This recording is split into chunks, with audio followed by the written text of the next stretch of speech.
ప్రభువైన యేసు క్రీస్తు యొక్క అతి పరిశుద్ధ నామములో మీ అందరకు అమలాపురం హౌసింగ్ బోర్డ్ క్రీస్తు సంఘము మరియు కాకినాడ బాపూజీ నగర్ క్రీస్తు సంఘముల తరపున సత్య సువార్త అనే మా టీవీ ప్రసారాలకు స్వాగతం తెలియజేస్తూ ఉన్నాను. ప్రతిరోజు కూడా ఉదయం 7 గంటలకు బ్లెస్సింగ్ టీవీలో ప్రసారం అవుతున్నటువంటి మా ప్రసంగాలు చూస్తున్న మీ అందరికీ ప్రత్యేక వందనాలు తెలియజేస్తున్నాను. ఈ ప్రసంగాల మీద మీ అభిప్రాయాలు మాకు తెలియచేయండి. మీరు ఫోన్ చేయటం ద్వారా ఇంకా ఎక్కువ ఆసక్తిగా మేము చేయటానికి మాకు ఎంతగానో సహాయపడుతూ ఉంటాయి. మీరందరూ కూడా దేవుని పిల్లలుగా ఉండటానికి, దేవునితో జీవించటానికి ఈ ప్రసంగాలు సహాయపడాలనే ఉద్దేశంతో మేము చేస్తూ ఉన్నాం. ఎందుకంటే భయంకరమైన పాపలోకంలో మనం ఉన్నాం. మన చుట్టూ కూడా భయంకరమైన అవినీతి, లేదంటే భయంకరమైన పాపము, ఇంకా అనేక చెడులన్నీ కూడా ఈ లోకంలో ఉన్నాయి. అందుకే దేవుడు ఈ లోకంలో పాపం నుండి, మరణం నుండి మనల్ని విడిపించి తన సంఘంలోకి పిలుస్తున్నాడు. దేవుడు తన సంఘంలో మనల్ని కూర్చుని పెట్టుకున్నాడు. కనుక ఈ లోక సంబంధులుగా కాకుండా దేవుని సంబంధులుగా మనం జీవించాలని దేవుడు కోరుకుంటూ ఉన్నాడు. దేవుని సంబంధులుగా ఉండాలంటే ఎలా జీవించాలో ఈ లేఖనాల ద్వారా మీకు మేము వివరిస్తూ ఉన్నాం. కనుక ప్రతిరోజు కూడా చూడండి. అలాగే మా ఛానల్ సబ్స్క్రైబ్ చేసుకోండి. ప్రార్థన చేసుకుందాం. పరలోకమందున్న మా ప్రియ తండ్రి, పరిశుద్ధుడా, నీ పరిశుద్ధ నామమునకు స్తోత్రములు, స్తుతులు తెలియజేస్తూ ఉన్నాను తండ్రి. ఇవాళ దైవికమైన కుటుంబం ఎలా ఉంటుందో వివరిస్తూ ఉండగా, ప్రపంచంలో ఉన్న ప్రతి కుటుంబము ఎలా ఉండటానికి ప్రసంగం సహాయపడేలా చేయమని ప్రభువైన యేసు క్రీస్తు యొక్క అతి పరిశుద్ధ నామములో ఈ ప్రార్థన చేయుచున్నాను తండ్రి. ఆమేన్. ధ్యానాంశం ఏంటంటే దైవిక కుటుంబము. కుటుంబాన్ని నిర్మించినటువంటి వాడు దేవుడు. ఇల్లు మనం కట్టుకుంటాం, కానీ కుటుంబాన్ని కట్టినటువంటి వాడు దేవుడు. ఏ దేవుడైతే భూమి మీద కుటుంబాలు ఉండాలని మనల్ని కూడా ఒక కుటుంబంగా చేశాడో, ఆ కుటుంబం ఎలా ఉండాలో, కుటుంబం అంటే భర్త, భార్య, పిల్లలు, దీని ఒక కుటుంబం అని చెప్పి అంటాం మనం. ఆ కుటుంబాలు ఎలా ఉండాలని చెప్పి దేవుడు కోరుకుంటున్నాడో ఇవాళ నేను మీకు తెలియజేస్తూ ఉన్నాను. దైవికమైన కుటుంబంలో ఆ కుటుంబ యజమాని అయినటువంటి భర్త ఎటువంటి వాడై ఉండాలంటే త్యాగమయుడై ఉండాలి. అంటే త్యాగమయుడు అంటే తన కుటుంబం కొరకు ఏమైనా చెయ్యటానికి వెనకాడినటువంటి వాడిగా ఉండాలి. అతను పిసినిగొట్టితనం కానీ, లేదంటే భయంకరమైన కోపిష్టి కానీ, లేదంటే భయంకరమైన వ్యసనాలతో ఉన్న వ్యక్తి అయి ఉండకూడదండి. దేవునిలో ఉన్నటువంటి వాడు క్రీస్తు యేసు మనసు కలిగి, దేవుడు సంఘాన్ని ఎలాగైతే ప్రేమించాడో అదే విధంగా తన కుటుంబాన్ని కూడా ప్రేమించగలిగిన వాడై ఉండాలి. కనుక ఆ యజమాని భర్త త్యాగమయుడై ఉండాలి, ప్రేమ కలిగిన వాడుగా ఉండాలి, ఓర్పుతో తన బిడ్డల్ని, తన కుటుంబాన్ని నడిపించుకునేవాడై ఉండాలి. ఓర్పు ఉండాలి ఫస్ట్. అలాగనే భార్య ఎలా ఉండాలంటే సహనము కలిగినదై ఉండాలి. సహనం అంటే కుటుంబంలో అనేకమైన ఒడిదుడుకులు వస్తూ ఉంటాయి. ఆ భార్య కనుక సహనం లేనిదైతే ఆ కుటుంబాన్ని నడిపించలేదు. పిల్లల భవిష్యత్తు ఎక్కువగా కూడా ఎవరి మీద ఆధారపడి ఉంటుందంటే తల్లి మీదే ఆధారపడి ఉంటుంది. ఎందుకంటే తల్లి బిడ్డలతో ఎక్కువసేపు గడుపుతూ ఉంటుంది కనుక పిల్లలు కూడా తల్లికి బాగా అటాచ్మెంట్ అయి ఉంటారు. కనుక తల్లి యొక్క చెప్పు చేతుల్లో కనుక పిల్లలు ఉన్నట్లయితే ఆ బిడ్డలు పెరిగి పెద్దవారే గొప్ప ప్రయోజకులు అవుతూ ఉంటారు. బిడ్డల యోగక్షేమాలు కోరుకుని చిన్నతనం నుంచి కూడా వారిని దేవునిలో నడిపించేవారై ఉండాలి. ముఖ్యంగా ఇవాళ చాలా కుటుంబాలు దేవునిలో నడిపించబట్టలేదని వాళ్ళ పిల్లలు పుట్టిన వెంటనే హాస్టల్లో వేసేస్తుంటారు. భార్యాభర్తలు ఉద్యోగస్తులైతే ఆ పిల్లల్ని అవన్నీ కూడా చేయటానికి టైం లేక వాళ్ళని హాస్టల్లో వేసేస్తారు. ఎల్కేజీ నుంచి కూడా హాస్టల్లో పెరిగి వాడు ఎప్పుడో సెలవులకు వస్తూ ఉంటాడు. అసలు కుటుంబం అంటే ఏంటో, కుటుంబం యొక్క విలువ ఏంటో కూడా వాళ్ళకు తెలియదండి. ఇవాళ ఎక్కువ రోజులు పిల్లలు తల్లిదండ్రులతో గడపకుండా హాస్టల్లో తోటి స్నేహితులతో గడుపుతున్నారండి. వాళ్ళు అప్పుడప్పుడు అతిథిగా మన చుట్టాలు వచ్చి వెళ్ళిపోతారు చూసి అలాగే ఇంటికి వచ్చి వెళ్ళిపోతుంటారండి. వాళ్ళు పెద్దవాళ్ళు అయిన తర్వాత వాళ్ళకి ఫ్యామిలీలో ఇంక ఎఫెక్షన్స్ ఏముంటాయి వాళ్ళకి. కనుక వాళ్ళు ఏంటంటే ప్రేమ లేని వాళ్ళుగా తయారవుతారు. తన స్వార్థాన్ని తను చూసుకునేవారుగా ఉంటారు. ఈవేళ అనేక మంది బిడ్డలు తల్లిదండ్రులు బిడ్డల భవిష్యత్తు బాగుండాలని చెప్పి పెద్ద పెద్ద స్కూల్స్లో చదివిస్తే పెద్ద పెద్ద కాలేజీలో చదివించి వాళ్ళు అమెరికా పంపించేస్తున్నారు. పంపించేసిన తర్వాత తల్లి కానీ తండ్రి కానీ చనిపోతుంటే వాళ్ళు అప్పటికప్పుడు రావటానికి కుదరదండి వాళ్ళకి. ఇక్కడ తల్లిదండ్రులు దిక్కులేని అనాథలుగా ఉంటారు. వాడు అక్కడ గ్రీన్ కార్డు సంపాదించేసుకుంటాడు, అమెరికా పౌరసత్వాన్ని పొందేస్తూ ఉంటాడు. తల్లి కానీ తండ్రి కానీ చనిపోయిన వారం రోజులకు వస్తాడండి. కడసారి కూడా తన తల్లిదండ్రులు చూసుకునే దుస్థితిలో దీనికి కారణం ఏంటి? నీ పెంపకం. మొదటి నుంచి బిడ్డలు గొప్పవారు అవ్వాలి. మన బిడ్డలకు మనం ఏం నేర్పిస్తున్నాం? గొప్పవాడు అవ్వాలి. ఇదే నేర్పిస్తున్నాం మనం. దేవుని యందు భయభక్తులు కలిగి జీవించాలి. దేవుని యందు భయభక్తులు కలిగి ఉంటేనే నీవు ఒక మంచి జీవితాన్ని జీవిస్తావు.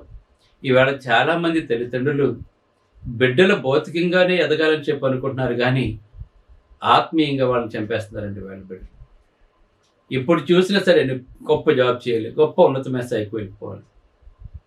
కానీ దేవుని యొక్క వాక్యములో, దేవుని యొక్క కృపలో, దేవుని యొక్క శిక్షలో వాళ్ళ పిల్లల్ని పెంచడం లేదండి. వాళ్ళు చాలామంది పెంచడం లేదండి. ఏదంటే ఆదివారం క్లాసులకు వెళ్ళిపోతూ ఉంటారండి. వాళ్ళు ఆరాధనకు వచ్చే సమయం వాళ్ళకు ఉండదండి. వాళ్ళకి దేవునిలో పెంచలేకపోవటం వల్ల వాళ్ళు భౌతికంగా స్థిరపడుతున్నారు, కానీ ఆత్మ సంబంధంగా చనిపోతున్నారు.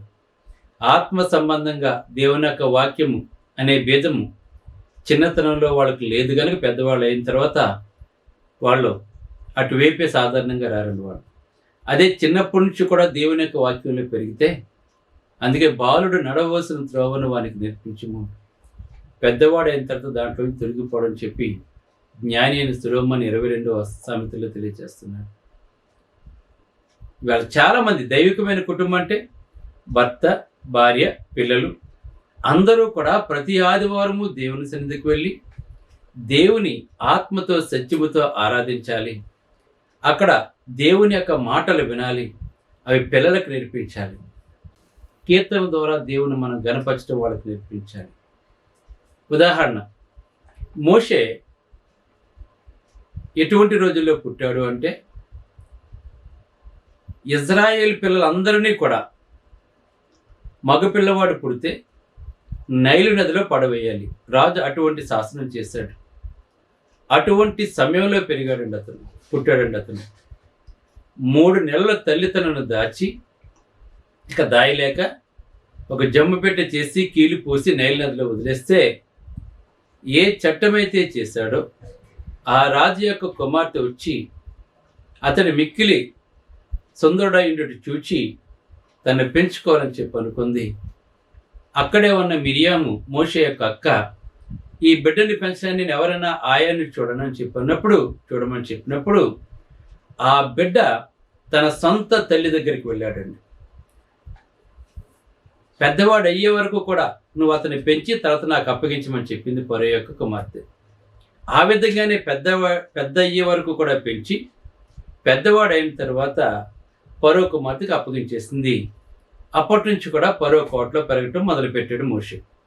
అయితే బాలుడు నడవలసిన త్రోవను చిన్నతనంలోనే గనుక వానికి నేర్పించినట్లయితే పెద్దవాడైనప్పుడు తొలగిపోడు గనక అతడు పెద్దవాడైనప్పుడు ఐగుప్తు ధనము కంటే దేవుని ప్రజలతో శ్రమ అనుభవించడం మేలనుకుని ఎంచుకున్నాడండి అతను. గమనించండి, ఇక్కడ ఐగుప్తు ధనము కంటే దేవుని ప్రజలతో శ్రమ అనుభవించడం మేలని ఎంచుకున్నారు. ఇలాగ మనం ఎవరైనా చేస్తామా? మన పిల్లలు ఎవరైనా అలా చేస్తే మనం ఒప్పుకుంటాం? మనం పిచ్చోడా, తింగరోడా, నీకు బుద్ధి లేదని మాట్లాడుతూ ఉంటాం మనం. మరి మోషే తల్లికి బుద్ధి లేదా? చిన్నతనం నుంచి దేవుళ్ళలో పెంచినందుకు బుద్ధి లేదా? అయితే అతను సింహాసనాన్ని వదులుకోవటం వల్ల, రాజకోటను వదులుకోవటం వల్ల అతను ఆర్థికంగా నష్టపోయాడు, కానీ అతను ఆత్మీయంగా ఏమీ నష్టపోలేదండి. అతను 40 సంవత్సరాలు భయంకరమైన, అతను ఎంత సుకుమారంగా పెరిగాడో 40 సంవత్సరాల కఠోరమైన ఎండలో గొర్రెలను కాచుకున్నాడండి. దానికి కారణం ఏంటంటే మోషే పెద్దవాడైనప్పుడు ఐగుప్తు ధనము కంటే దేవుని ప్రజలతో శ్రమ అనుభవించడం మేలని ఎంచుకున్నాడు కనుక. అయితే దేవుడు అతన్ని గొప్ప నాయకుడిగా చేశాడు. ధర్మశాస్త్రం రాసింది కూడా ఇవాళ ఆదికాండము, నిర్గమకాండము, లేవీకాండము, సంఖ్యాకాండము, ద్వితీయోపదేశ కాండము, సృష్టి గురించి అంతటినీ కూడా రాసినవాడు ఎవరంటే మోషే. ఇవాళ ఆత్మ సంబంధంగా ఎంత గొప్పవాడయ్యాడు. ప్రతి తరము కూడా మోషే గురించి మాట్లాడుకుంటూ ఉంటుంది. భూమి ఉన్నంత వరకు కూడా మోషే గురించి మనం మాట్లాడుకుంటూ ఉంటాం. అతను మనం మర్చిపోవటం లేదు. మనం చూడండి, దేవుడు అతనికి ఎంత గొప్ప కీర్తిని కలుగజేశాడో చూడండి. కారణం తన తల్లి యొక్క పెంపకం. ఎందుకంటే పిల్లల బాధ్యత ఎక్కువ తల్లి మీద ఆధారపడి ఉంటుంది. దైవికమైన కుటుంబంలో తల్లి బిడ్డలను దేవుని వైపు నడిపిస్తూ ఉంటుంది. ప్రతిరోజు రాత్రి దేవుని యొక్క వాక్యాన్ని నేర్పిస్తూ ఉంటుంది. వాళ్ళు పెద్దవాళ్ళైనప్పుడు ఒక ఉన్నతమైన స్థానంలో ఉంటారు, దేవునికి ఇష్టలుగా ఉంటారు. దావీదు కూడా అలాగనే పెరిగాడు. దావీదు గొప్ప సింహాసనాన్ని అధిరోహించాడు అతను, దావీదు కూడా. కనుక మనం దైవికమైన కుటుంబంలో ప్రేమ, అనురాగము అనే బాంధవ్యం చేత బంధింపబడి ఉండాలండి. కుటుంబం, భార్య, భర్త, పిల్లలు కూడా ఒక ఐక్యతతో దేవుని చేత బంధింపబడిన వారే, వాక్యం ద్వారా బంధింపబడిన వారే ఉన్నట్లయితే ఆ దైవికమైన కుటుంబం దేవునికి మహిమకరంగా, సంఘానికి, సమాజానికి మేలుకరంగా ఉంటుంది. ఇవాళ బిడ్డలను సరిగ్గా పెంచలేకపోవటం వల్ల ఇవాళ టెర్రరిస్టులు కానీ, లేదంటే దొంగలు కానీ, నరహంతకులు కానీ, రౌడీలు కానీ, చెడు వ్యసనాలకు బానిసైపోయారు కానీ వాళ్ళు తయారవుతున్నారు. వాళ్ళ తల్లిదండ్రుల యొక్క వాళ్ళ తల్లిదండ్రులకి ఎంత మనో క్షోభను తీసుకొస్తున్నారో మనం చూస్తున్నాం. మనం ఎంత భయంకరంగా అండి వీళ్ళ పిల్లలు తల్లిదండ్రులు ఎంత బాధ పెడుతున్నారు. కారణం ఏంటి? నీ పెంపకం సరిగా లేకపోవటం వల్ల.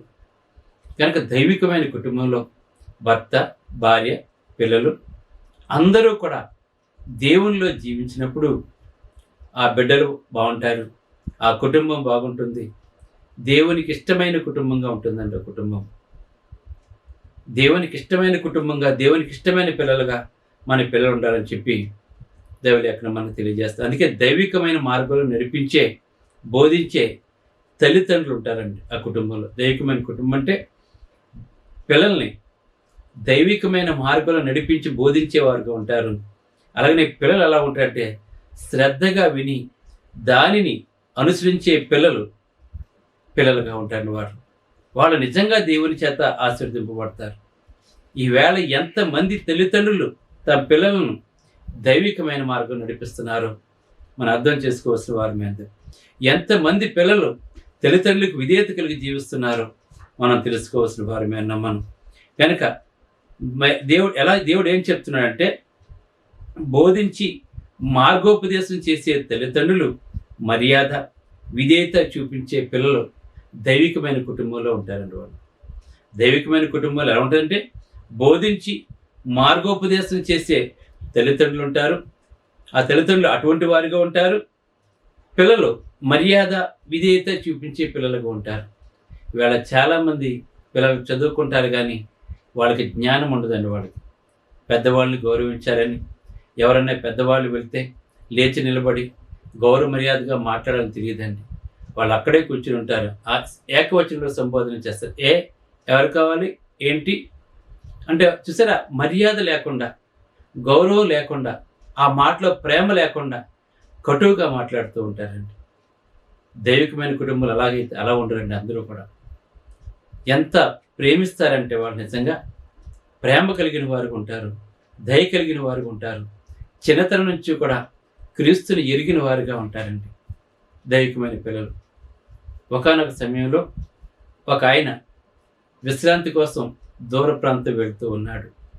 దూర ప్రాంతం వెళ్తే కారు సడన్గా ఆగిపోతే అతను చాలా దూరం ప్రయాణం చేసిన తర్వాత అక్కడ కారుకి పని అవ్వకపోతే సరే కొంతసేపు విశ్రాంతి తీసుకుందాం అని చెప్పి ఒక పచ్చటి తోటలో ఒక చిన్న ఇల్లు ఉందండి, ఒక చిన్న ఇల్లు. అక్కడికి వెళ్ళాడు. అక్కడ ప్లేస్ బాగుంది కదా అని చెప్పేసి వెళ్ళి కూర్చున్నాడు. కూర్చున్న తర్వాత అతను కొంచెం షుగర్ ఉండటం వల్ల షుగర్ లెవెల్ డౌన్ అయిపోయినాయండి ఆయనకి. అక్కడికి వెళ్ళిన తర్వాత అప్పుడు తల్లి తండ్రి తన చిన్న పొలం ఉంటే ఆ పొలంలో పని చేసుకోవడానికి వెళ్ళిపోయారు. అప్పుడు ఆ ఆయన ఆ బిడ్డ బయట ఆడుకుంటూ ఉంటుంది. ఆయన కూర్చున్నాడు. ఆయన ఇలాగ పడిపోతూ ఉన్నాడండి. ఆయన కొంచెం ఉంగిపోతుంటే ఆడు స్లోగా ఏదైనా తాగటానికి ఉందా అని చెప్పి అడిగాడు. ఆ బిడ్డ వెంటనే తన తల్లిదండ్రులు ఆ బిడ్డ కొరకు ఒక గ్లాసుడు పాలు అక్కడ పెట్టి ఉంచాడు, నీకు మధ్యలో కావాలితే తాగమని చెప్పి వెళ్ళిపోయారు. ఆ పాలు తీసుకొచ్చి ఇచ్చేసిందండి. అందులో షుగర్ ఉండటం వల్ల అది తీసుకున్న ఆయన వెంటనే కోలుకున్నాడు. నీ పేరేమిటని అడిగాడు. మీ తల్లిదండ్రులు ఏం చేస్తానని చెప్పి అడిగాడు. చెప్పిందండి, మాది చిన్న ఇల్లు, కొంచెం మాత్రమే మాకు పొలం ఉంది. మా అమ్మ నాన్న ఆ పొలం పని చేస్తూ ఉంటారు. ఇదే మా ఆస్తి. ఇవాళ స్కూల్ సెలవు కనుక ఇంటి దగ్గర ఉన్నాను అని చెప్పి అన్నప్పుడు ఆయన ఒక 500 రూపాయల నోటు తీసి అది బిడ్డకి ఇవ్వపోయాడండి. అతను బిడ్డకి ఇవ్వకపోతే, వద్దండి మీరు తీసుకోం, మాకు ఉన్నదాన్ని మేము ఇతరులకు పంచుకుంటాం, అది మాకు ఎంతో సంతోషాన్ని ఇస్తుందని చెప్పింది. ఆశ్చర్యపోయాడండి అతను. ఎంత సంస్కారమో చూడండి. వచ్చిన వెంటనే గౌరవించింది, కూర్చుండబెట్టింది. అతను అడిగితే నీళ్ళు ఇవ్వకుండా ఆ పాలు తీసుకొచ్చి ఇచ్చింది. ఆ సమయంలో అతనికి ఎంతో ఉపయోగం ఉంది. అతనికి మళ్ళా కారు దగ్గరికి వెళ్ళి తీసుకునేలోగా ఈయన అన్కాన్షియస్లోకి వెళ్ళిపోవచ్చు. బహుశా చూడండి ఎంత హెల్ప్ చేస్తుంది. అంటే దైవికమైన పిల్లలు ఈ విధంగా ఉంటారండి. ఎదుటివారి క్షేమాన్ని కోరుకుంటారు, మర్యాద ఇస్తుంటారు, గౌరవిస్తూ ఉంటారండి. నీ బిడ్డలు అలా ఉన్నారా లేదా? మర్యాదస్తులుగా ఉన్నారా లేదా? అలాగనే సంఘాన్ని గౌరవిస్తున్నారా లేదా? నీ సువార్తికుని గౌరవిస్తున్నారా లేదా? ఇవన్నీ కూడా మనం ఆలోచన చేయవలసిన వారమే అన్నాం. కనుక మన క్రైస్తవ ఎదుగుదల ఆ కుటుంబంలో క్లియర్గా మనకు కనబడుతూ ఉండాలి. దేవుడు తెలియజేస్తూ ఉన్నాడు అనమాట. అందుకే దేవుడు మనకి ఇంకా ఏమని మనకు తెలియజేస్తున్నాడంటే, ఇప్పుడు ఏం చేస్తున్నారంటే మన వాళ్ళు అందరూ కూడా ఏం చేస్తున్నారంటే పెద్ద ఉద్యోగం చేయి, భౌతికంగా ఎదుగు, ఇవే వాళ్ళకి నేర్పిస్తూ ఉన్నారు. కానీ ఇవి కాదు మనం నేర్పించవలసింది. ఉద్యోగం చేయాలి, బాగా చదువుకోవాలి, కానీ దేవుని విడిచిపెట్టి కాదండి. దేవుడి మాటలు వింటే అవన్నీ కూడా పోగొట్టుకుంటారని కూడా కాదండి. కానీ ద్వితీయోపదేశ కాండము 6వ అధ్యాయం 6వ వచనం చూసినట్లయితే ఇక్కడ ఆనాడు ఇశ్రాయేలీయులకు దేవుడు ఎటువంటి ఆజ్ఞ ఇచ్చాడో తల్లిదండ్రులకు పిల్లల గురించి ఈవేళ మనం కూడా వాక్యాన్ని జ్ఞాపకం చేసుకోవాల్సిన వారమేను. అందుకే నేడు నేను నీకు ఆజ్ఞాపించుచున్న ఈ మాటలు నీ హృదయంలో ఉండాలని చెప్పేసి దేవుడు ఇశ్రాయేలుకు తెలియజేస్తున్నాడు. నీవు నీ కుమారులకు వాటిని అభ్యసింపచేయాలి. అంటే నీ పిల్లలకి నేను ఏమైతే ఉపదేశిస్తున్నానో వాటిని అభ్యసింపజేయాలి. అది ఎప్పుడు చేయాలి? నీ పిల్లలతో పాటు నువ్వు నీ ఇంట కూర్చున్నప్పుడు, నువ్వు లేచినప్పుడు, అలాగే నీ పిల్లల్ని తీసుకుని నువ్వు త్రోవలో వెళ్తూ ఉన్నప్పుడు, అలాగనే పండుకునే ముందు, అలాగనే లేచినప్పుడు వాటిని గురించి నువ్వు చెప్పాలి అని చెప్తున్నాడండి. వాటిని గురించి నువ్వు చెప్పాలి అంటే దేవుని మాటలు గనక కూర్చున్నప్పుడు, లేచినప్పుడు, ఇద్దరు కలిసి ప్రయాణం చేస్తున్నప్పుడు ఈ చెత్తవాగుడు కాకుండా దేవుని మాటలు నేర్పించినట్లయితే వాళ్ళ మనసులో నాటుకుపోతాయండి. చిన్నప్పుడు ఏంటంటే వాళ్ళకి ఏం చెప్పినా సరే వాళ్ళ హృదయంలో నాటుకుని పోతుంటాయి. మంచి అయినా చెడైనా అదే ఆ వయసు నుంచి నేర్చుకుంటుంటారు వాళ్ళు. కనుక మనం మంచి వైపు నడిపిస్తే అలా మంచిగానే ఉంటుంటారు. ఇంకా ఇర్మియా గ్రంథం కనుక చూసినట్లయితే 35వ అధ్యాయం 1-11 చూసినట్లయితే రేఖాబు కుమారుడైన మహాయోనాదు ఈయన ఏం చేసిన రాజుగారు పిలిపించి వీళ్ళని ఒక రూములోకి తీసుకుని వెళ్ళి ఒక శ్రేష్టమైన ద్రాక్షారసం తీసుకొచ్చి వాళ్ళని తాగమని చెప్పన్నాడు రాజుగారు. అయితే ఆ రేఖాబీల మూల పురుషుడు ఏం చెప్పాడంటే వాళ్ళకి, మనం దేవునికి ప్రతిష్ఠింపబడినటువంటి వాళ్ళం కనుక మీరు కానీ మీ పిల్లలు కానీ మీ బ్రతుకు కాలంలో ఎప్పుడూ కూడా ద్రాక్షారసమని మీరు తాగవద్దు, ముట్టుకోవద్దని చెప్పి వాళ్ళ పితరుడు చెప్పాడట. ఆ పితరుడు చెప్పి చనిపోయాడు. కొన్ని తరాలు గడిచిపోతున్నాయి. అయినా కానీ ఆ రేఖాబు వంశస్థులందరూ కూడా తన పితరుడు ఏమైతే చెప్పాడో అవన్నీ కూడా ఆచరిస్తూ ఎప్పుడూ కూడా ఆ ద్రాక్షరసం ముట్టుకోకుండా, ఎందుకంటే ద్రాక్షరసం ఎక్కువైపోతే మత్తులోకి వెళ్ళిపోతే మనం స్పృహను కోల్పోతాం. ఏం మాట్లాడతామో ఎలా ప్రవర్తిస్తామో మనకు తెలియదు కనుక మన పితరుడు ఈ విధంగా మనకు ఆజ్ఞాపించాడు కనుక అని చెప్పేసి ఆ రాజుగారు ఆ ద్రాక్షరసం తాగమన్నప్పుడు మేము తాగము, ఎందుకంటే మా పితరుడికి మేము మాట ఇచ్చాం, మేము మా వంశంలో ఇప్పుడే కాదు ఎప్పుడూ కూడా ఎవరో కూడా ద్రాక్షరసం తాగరని చెప్పి రాజుగారి దగ్గర చెప్పారండి. వాళ్ళు చూడండి, తన పితరుడు చెప్పిన మాటకి వాళ్ళ వంశం అంతా కూడా తరాలు గడిచిపోతున్నా కూడా వాళ్ళు ఎలాగైతే అనుసరించారో, ఈవేళ మన తల్లిదండ్రులు నేర్పిస్తున్న మాటలు దైవికమైన మాటలు మనం కూడా అలా నేర్చుకుని మన కుటుంబం ఎలా ఉండాలంటే సమాజానికి సంఘానికి మేలు చేసేదిగా, దేవుని నామానికి కీర్తి కలగజేసేదిగా ఉండాలి. కానీ ఈ లోక సంబంధమైన ముచ్చట్లతోని, ఈ లోక సంబంధమైన వ్యాపకాలతోటి మనం జీవించినట్లయితే మన పిల్లలు చెడిపోతూ ఉంటారండి. వాళ్ళు ఎక్కువగా సినిమాల ప్రభావం ఎక్కువగా ఉంటుందండి. వేళ ఈ లోకంలో పాశ్చాత్య పోకడలు ఎక్కువైపోతున్నాయండి. వేళ ఈ లోకంలో భయంకరమైన పాపం ఉంది కనుక మన బిడ్డలను కనుక మనం విడిచిపెట్టినట్లయితే, లేదంటే మనం ఈ లోకంతో కలిసిపోయినట్లయితే మనమందరము భ్రష్టులైపోతుంటాం కనుక అటువంటి వారుగా ఉండకుండా దైవికమైన కుటుంబం చూడండి, కొర్నేలి కుటుంబం తన ఇంటి వారందరూ కూడా దేవుని యందు భయభక్తులు గల వారుగా ఉన్నాడు కనుక ఆ కుటుంబాన్ని మనం ఇప్పటి వరకు కూడా మనం చెప్పుకుంటున్నాం కనుక మీ కుటుంబాలు కూడా అలా ఉండాలని కోరుకుంటూ ఉన్నాను. ప్రభువైన యేసుక్రీస్తు వారు కూడా కుమారుడుగా ఉన్నప్పుడు తన తల్లిదండ్రులకు లోబడ్డాడు, అలాగే తన పరలోకపు తండ్రికి లోబడ్డాడు. అలాగే మనమందరము కూడా ఆ తండ్రికి లోబడదాం, దేవుని చిత్తానుసారంగా జీవిద్దాం, భౌతికంగా ఆత్మ సంబంధంగా గొప్ప దీవెనలు మనం పొందుదాం. అన్నిటికంటే ముఖ్యంగా మన ప్రభువైన యేసుక్రీస్తు వారు మన కొరకు చేసిన త్యాగాన్ని మర్చిపోకుండా ఆ త్యాగాన్ని ప్రపంచానికి తెలియజేద్దాం. అనేక మందిని క్రీస్తులో నడిపిద్దాం. అనేక కుటుంబాలు దైవికమైన కుటుంబాలుగా ఉండటానికి ఈ ప్రసంగం సహాయపడుతుందని నమ్ముచు ప్రార్థన చేస్తున్నాం. పరిశుద్ధుడైన తండ్రి, పరలోకమందున్న దేవ, నీ పరిశుద్ధ నామమునకు స్తోత్రములు స్తుతులు తెలియజేస్తున్నాను తండ్రి. ఒక దైవికమైన కుటుంబం ఎలా ఉండాలో తండ్రి ప్రసంగం ద్వారా తెలియజేస్తుండగా విన్న మా ప్రియులందరూ కూడా ఒక భర్త ఎలా ఉండాలి, భార్య ఎలా ఉండాలి, బిడ్డలు ఎలా ఉండాలి, అలాగే అన్ని కుటుంబాలు ఇలాగ ఉన్నట్లయితే ప్రపంచం అంతా ఎంత నెమ్మదిగా ఉంటుంది తండ్రి. ఉగ్రవాదులు ఉండరు కదా, నరహత్యలు ఉండవు కదా, స్వార్థాలు ఉండవు కదా, బింకాలు ఉండవు కదా, కోపాలు ఉండవు కదా నాయన. కనుక క్రీస్తు చేసే ప్రేమ కలిగి ప్రతి ఒక్కరూ జీవిస్తే ప్రపంచం ఎంత బాగుంటుంది తండ్రి. అందుకే ప్రతి ఒక్కరూ క్రీస్తుని తెలుసుకొని క్రీస్తుని పోలి జీవించడానికి ప్రసంగం సహాయపడలా చేయమని, ఈ వాక్యం ప్రతి కుటుంబాన్ని పేరు పేరు వర్షణ బలపరచమని, ప్రతి అక్కర కూడా తీర్చమని, ఉదయవాంఛనని తీర్చే గొప్ప దేవుడు నీవే కనుక నాయన. ఇప్పుడు ఈ ప్రార్థనలో వారు ఏకీభించి నిన్ను ఏమైతే అడుగుతున్నారు, దేని గురించి అయితే మొరపెడుతున్నారు, వారి హృదయవాంఛలన్నీ కూడా తీర్చమని, ఈ ప్రసంగాలు ఆత్మ సంబంధంగా శారీరకంగా బహుబలాన్ని ఇచ్చేవిగా చేయమని, వాళ్ళకి మార్గదర్శకాలుగా ఈ ప్రసంగాలు ఉండటానికి సహాయపడేలా చేయమని, నేను నా కుటుంబం ఎల్లప్పుడూ ఆరోగ్యంగా సేవ చేసేలా చేయమని కాకినాడ అమలాపూర్లో స్థలాలు కొడుకుని చచ్చిపోయి నిర్మించుకోవాలి తండ్రి. నీ గుప్పులు ఆస్వాదించి ఇంకా అనేక స్థలంలో నీ సాక్షిగా చేయమని యేసుక్రీస్తు యొక్క పరిశుద్ధ నామములో ఈ ప్రార్థనాస్తుతులు చెల్లించి వేడుకొనుచున్నాను తండ్రి. ఆమేన్. మీ అందరికీ వందనములు. God bless you. Brother George Raju Vara, church of Christ, housing board, Amalapuram, near KIMS medical college, Konaseema district, 533201. Mobile number 9848730355, 9293317487. Email ID georgerajuvara@gmail.com. Website www.helpingforpoor.com.